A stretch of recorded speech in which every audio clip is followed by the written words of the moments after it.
Bismillahirrahmanirrahim. Alhamdulillahi rabbil alamin. Assalatu wassalamu alaika ya sayyidi ya Rasulullah. Khudh biyadi qallat hilati adrikni. Dan ingatlah sabda Rasulullah sallallahu alaihi wasallam yang artinya, barang siapa yang hijrahnya menuju keridhaan Allah dan Rasulnya, maka hijrahnya itu ke arah keridhaan Allah dan Rasulnya. Barang siapa yang hijrahnya itu karena dunia atau harta atau kemegahan dunia atau karena seorang wanita yang akan dikawininya, maka hijrahnya itu ke arah yang ditujunya. Oleh karena itu, fahamkan sabda Rasulullah sallallahu alaihi wasallam dan renungkanlah perkara ini jika kamu orang yang mempunyai kefahaman. Sebabnya Rasulullah mengeluarkan ucapan atau hadis tersebut ialah untuk menjawab pertanyaan salah seorang sahabat berkenaan dengan suatu peristiwa sebagai berikut. Ketika Rasulullah hijrah dari Mekkah ke Madinah, yang kemudian diikuti oleh sebagian besar sahabat, maka ada salah seorang laki-laki yang turut juga hijrah, tapi niatnya bukanlah untuk kepentingan perjuangan, hanya karena hendak kawin dengan seorang wanita yang bernama Ummu Qais. Wanita itu rupanya sudah bertekad akan turut hijrah, sedang laki-laki tersebut pada mulanya memilih akan tinggal menetap di Makkah.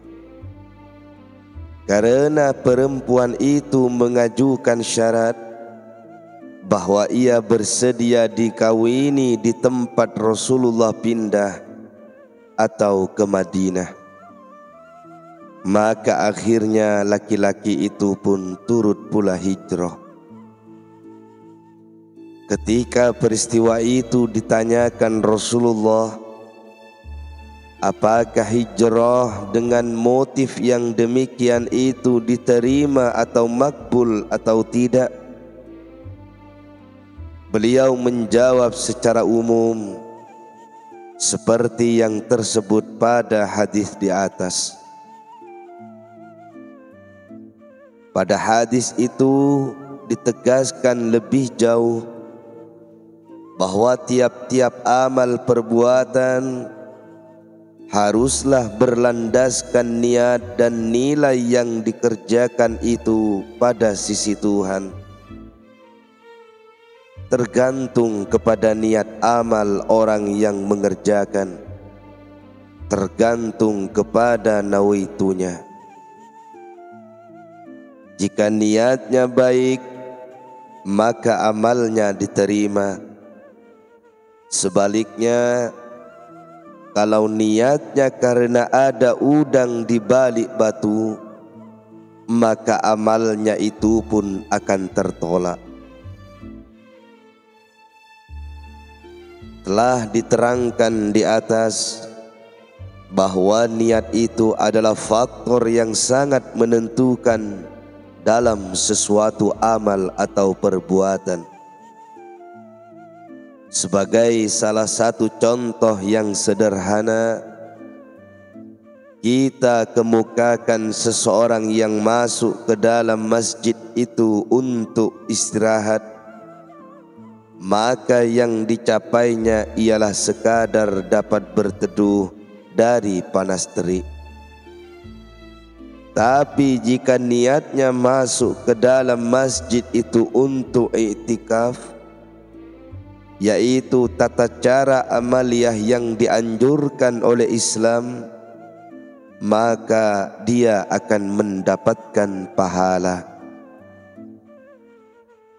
Memang ajaran Islam memberikan ruang gerak yang luas kepada manusia dalam setiap pekerjaannya yang baik, yang sifatnya biasa, dapat ditingkatkan menjadi satu pekerjaan yang diridhoi Tuhan dan mendapat pahala daripadanya apabila dibuhul dengan niat yang baik. Umpamanya, seorang suami yang membanting tulang untuk mencari nafkah istri dan anak-anaknya, membuhul niat bahwa itu dilakukannya supaya istri dan anak-anaknya tidak bimbang mengerjakan ibadah, supaya anaknya tekun dalam menuntut ilmu dan lain sebagainya, maka usahanya itu pada sisi Tuhan diperhitungkan sebagai amal kebajikan yang akan mendapat pahala. Fungsi niat itu begitu menentukan menurut ajaran Islam, sehingga diterima atau ditolaknya amal seorang sangat tergantung kepada niatnya. Dalam satu hadis yang diriwayatkan Bukhari Muslim dari Abu Musa al-Ash'ari diceritakan bahwa seorang laki-laki bertanya kepada Rasulullah. Seorang laki-laki berperang dengan gagah berani, berperang karena marah dan berperang karena riya. Manakah di antara tiga macam itu masuk kategori sabilillah? Sabda Rasul, "Man qatala litakuna kalimatullahi hiyal ulya fahuwa fi sabilillah." Barang siapa yang berperang untuk meninggikan kalimat Allah atau agama, maka itulah yang dinamakan sabilillah. Malah jika ada dua orang yang berbunuh-bunuhan, maka yang membunuh, yang dibunuh, kedua-duanya akan mendapat dosa dan masuk neraka. Dari Abi Bakrah bahwasanya Rasulullah bersabda, jika dua orang muslim berkelahi memakai pedang, maka yang membunuh dan yang dibunuh masuk neraka. Saya bertanya, ya Rasulullah, yang membunuh dapat dimaklumi, tapi kenapa begitu pula yang dibunuh? Nabi menjawab, sebab yang terbunuh itu pada mulanya bermaksud juga untuk membunuh lawannya itu. Hadis riwayat Bukhari Muslim.